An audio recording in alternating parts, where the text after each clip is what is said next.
श्री गणेशाय नमः। ओम नमो भगवते वासुदेवाय। शर्तिला एकादशी व्रत कथा।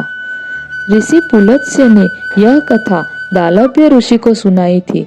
ऋषि पुलत्स्य के अनुसार एक समय नारद जी ने भगवान विष्णु से लोक कल्याण के लिए प्रश्न किया, जिसके बाद भगवान विष्णु ने शर्तिला एकादशी के महत्व के बारे में नारद जी को बताया। भगवान विष्णु ने बताया कि प्राचीन काल में मृत्युलोक में एक ब्राह्मणी रहती थी। वह सदैव व्रत करती थी। एक बार उसने 1 माह तक व्रत किया, जिसके कारण उसकी काया अत्यंत क्षीण व दुर्बल हो गई। बुद्धिमान होने के बावजूद उसने कभी देवताओं या ब्राह्मणों के लिए अन्न या धन का दान नहीं किया था। इससे मैंने सोचा कि ब्राह्मणी ने व्रत आदि से अपना शरीर शुद्ध कर लिया है, अब इसे विष्णु लोक तो मिल जाएगा। परंतु इसने कभी अन्न का दान नहीं किया, इससे इसकी तृप्ति होना कठिन है। आगे की कथा को जारी रखते हुए भगवान विष्णु नारद जी से बोले कि ऐसा सोचकर मैं भिखारी के वेश में मृत्युलोक में उस ब्राह्मणी के पास गया और उससे भिक्षा मांगी। उसने भगवान से प्रश्न किया कि उनका कैसे आना हुआ। भिखारी के वेश में भगवान बोले कि मुझे कुछ दे, मुझे भिक्षा चाहिए। इस पर ब्राह्मणी ने पास में रखा एक मिट्टी का ढेला मेरे भिक्षा पात्र में डाल दिया, जिसे लेकर मैं स्वर्ग लौट आया। कुछ समय बाद ब्राह्मणी की मौत हो गई।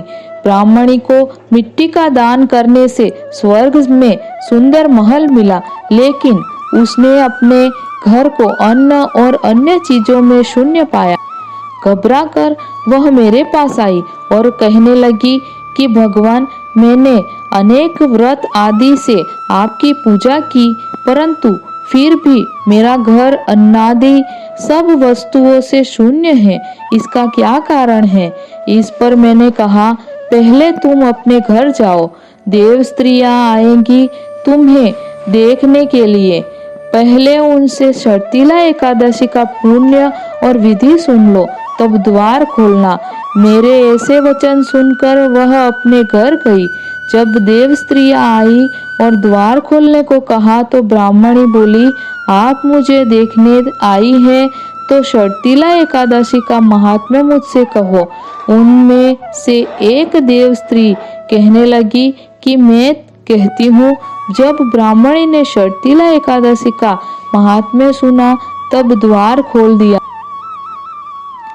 देवांगनाओं ने उसको देखा कि न तो वो गांधर्वी है और न आसुरी है, वरन पहले जैसी मानुषी है। उस ब्राह्मणी ने उनके कथनानुसार शर्तिला एकादशी का व्रत किया। इसके प्रभाव से वह सुंदर और रूपवती हो गई तथा उसका घर अन्नादि समस्त सामग्रियों से युक्त हो गया। अतः मनुष्य को शर्तिला एकादशी का व्रत करना चाहिए तथा तिलादि का दान करना चाहिए। इससे दुर्भाग्य, दरिद्रता तथा अनेक प्रकार के कष्ट दूर होकर मोक्ष की प्राप्ति होती है। एकादशी मात की जय। ओम नमो भगवते वासुदेवाय।